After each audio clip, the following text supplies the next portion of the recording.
Hi hi ఇక్కడికి విచ్చేసిన megastar అభిమానులకి and mega power star Ram Charan sir అభిమానులకి అండ్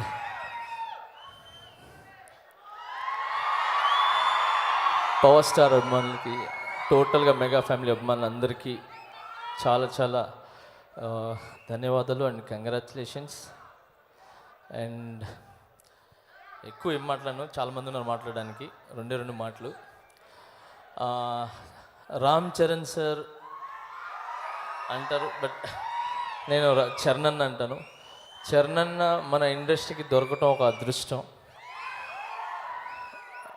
ఇండస్ట్రీకే కాదు, ఆయన దగ్గర ఆయన్ని నమ్ముకున్న వాళ్ళు ప్రతి ఒక్కరికి ఆయన దొరకటం వాళ్ళకి అదృష్టం.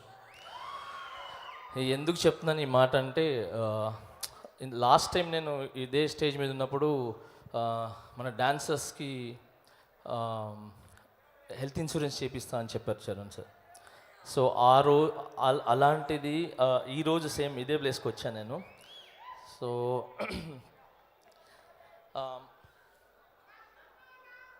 మా యూనియన్లో ఇట్లా అడగగానే నాకు ఇట్లా డాన్సర్స్కి చాలా కష్టపడతారు అంటే, అస్సలు వాళ్ళ కష్టం గురించి చెప్పొద్దు, నాకు తెలుసు.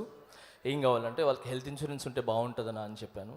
అప్పుడు మాట ఇచ్చారు, ఖచ్చితంగా నేను చేస్తానని చెప్పి. సో అలాగే మా dancers యూనియన్కి ఇమ్మీడియట్లీగా 40 lakhs health insurance.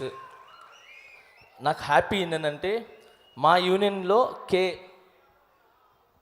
Ram Charan Tej అని చెప్పి మా యూనియన్లో అమౌంట్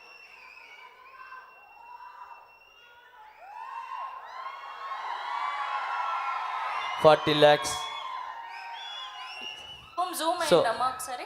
సో ఈ పేమెంట్ మా డాన్సర్స్, ఇది 40 lakhs కదండి, 600 అంటే 500 to 600 మంది కుటుంబాల ఆరోగ్యం ఇది. అంటే ఒక ఇంట్లో నలుగురు వేసుకున్నా కూడా దాదాపు ఎంత లేదన్నా ఒక 2000 మంది, 1500 మంది, అంటే అంతమందికి హెల్త్ ఇన్సూరెన్స్ చేయించారు చరణ్ సారు. జస్ట్ ఒక మాట. సో మా యూనియన్కి రాగానే మా మిస్సెస్ దాన్ని చూసి చాలా హ్యాపీగా ఫీల్ అయింది, ఎందుకంటే తను ప్రెసిడెంట్గా ఉన్నారు అక్కడ. సో తను చూసిన వెంటనే తన కళ్ళలో నీళ్ళు వచ్చేసింది, ఎందుకంటే ఒక మాట చెప్పంగానే ఇమీడియట్లీగా నేను చేస్తానని చెప్పి ముందు వచ్చి. ఇప్పుడు 40 lakhs ఎవరండి ఇమీడియట్లీగా ఇవ్వటం, ఎవరు ఇస్తారు ఇప్పుడు? అంత ఈజీ కాదు. 40 లక్షలు, 40,000 జేబులో నుంచి 40 రూపాయలు తీసి ఇవ్వమంటేనే కష్టం, అలాంటిది 40 లక్షలు ఇమీడియట్లీగా తీసి ఇచ్చారు. ఇదే కాకుండా ఇంకేదైనా తక్కువ పడితే చెప్పండి, నేను ఇస్తాను. నేను ఎప్పుడు డాన్సర్స్కి తోడుంటాను, వాళ్ళకి అండగా ఉంటాను. ఎందుకంటే నా వెనకాల వాళ్ళు చాలా కష్టపడతారు. నేను ఒక్కసారి డాన్స్ చేస్తే ఆయనకు 100 సార్లు డాన్స్ చేసి నన్ను ఎంకరేజ్ చేస్తారు.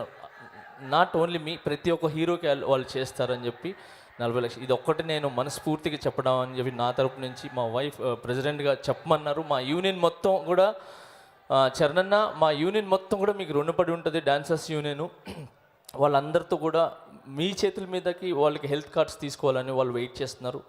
తొందరలో మీ దగ్గరికి మీరు టైం ఇస్తే ఖచ్చితంగా వచ్చి మీ దగ్గర తీసుకుంటారన్న. చాలా చాలా thanks. And I would like thanks, last time కూడా చెప్పాను, ఎప్పుడు చెప్తాను, మాకు ఇండస్ట్రీకి రామ్ చరణ్ లాంటి హీరోని అండ్ రామ్ చరణ్ లాంటి మంచి మనిషిని, చాలా మంచి మనిషిని ఇచ్చిన చిరంజీవి సార్కి అండ్ మేడంకి చాలా చాలా చాలా చాలా చాలా థ్యాంక్స్. చిరంజీవి సార్ ఎప్పటికీ మిమ్మల్ని మర్చిపోరు సార్, మా డాన్సర్స్ కానీ వీళ్ళు కానీ. ఎందుకనంటే మీ ద్వారా చూసుకొని, అంటే ఒక డాన్స్ అంటేనే చిరంజీవి సార్. సో ఆయన్ని చూసుకొనే మేము వచ్చామన్నమాట. సో ప్రతి ఒక్క డాన్సర్ మిమ్మల్ని ఇన్స్పిరేషన్గా తీసుకుని వచ్చిన వాళ్ళు ఇక్కడ. సో అలాంటిది ఈరోజు చరణ్ మాకు ఇండస్ట్రీకి ఇచ్చి ఓన్లీ డాన్సే అవకాశాలే కాకుండా, నాకు ఎవడో అవకాశాలు ఇవ్వలేదు. నేను తిరిగి రచ్చ అనే సినిమా, ఇది మగధీర్ అనే సినిమా దగ్గరికి వెళ్తే అక్కడ ఆయన నన్ను గుర్తించి పిలిపించారు రాజమౌళి సారు. సో అలాగే అక్కడ మన ఆరెంజ్ సినిమా యాక్చువల్లీ ఆ సాంగ్లు చేయాలి, అప్పటికి సాంగ్లు అయిపోయినారా, నేను ఏం చేయలేను అన్నారు. అప్పుడు రచ్చ ఇమీడియట్లీ పిలిచి నాకు సాంగ్ ఇచ్చి డిల్లకి సాంగ్ చేసిన తర్వాత నేను వెనకాల తిరిగి చూడలా. ఈ రోజు వరకు నేను ఇది మంచి పొజిషన్లో ఉన్నా. ఓన్లీ ఫర్ టాలెంట్ ఉంటే రామ్ చరణ్ సార్ ముందుంటారు, ఆపదనంటే రామ్ చరణ్ సార్ ముందుంటారు, ఏ హెల్ప్ కావాలన్నా రామ్ చరణ్ సార్ ముందుంటారు. ఓకే, దానికి నేనే నిలువెత్తా ఇక్కడ అన్ని విధాలుగా. నా కుటుంబాన్ని ఆయన చూసుకున్నారు, మా డాన్సర్స్ని చూసుకున్నారు. నేను ఓన్లీ డాన్సర్స్ విషయమే చెప్పట్లేదు, నా కళ్ళారా ఆయన ఎన్ని ఫైల్ సైన్ చేస్తారు, ఎంతమందికి హెల్ప్ చేస్తారు, ఎంతమందికి ఆయన ఉపాధి కలిగిస్తారు, అన్నీ నాకు తెలుసు. సో ఎప్పుడు అంటే ఇవన్నీ ఎందుకు చెప్తానంటే మీ అందరి దీవెనలు ఆయనకి ఉండి ఆయన ఎప్పుడు ఆరోగ్యంగా హ్యాపీగా ఇలాంటి బర్త్డేస్ ఎన్నో జరుపుకోవాలని మనస్ఫూర్తి కోరుకుంటూ, ఇప్పుడు వచ్చే పెద్ద సినిమా ఆయన లైఫ్లోనే, ఆ సినిమాతో, ఈ పెద్ద సినిమాతో ఆయన లైఫ్లోనే ఇంకా తిరిగి చూడక ఎక్కడో ఉన్నత స్థాయికి వెళ్ళాలని చెప్పి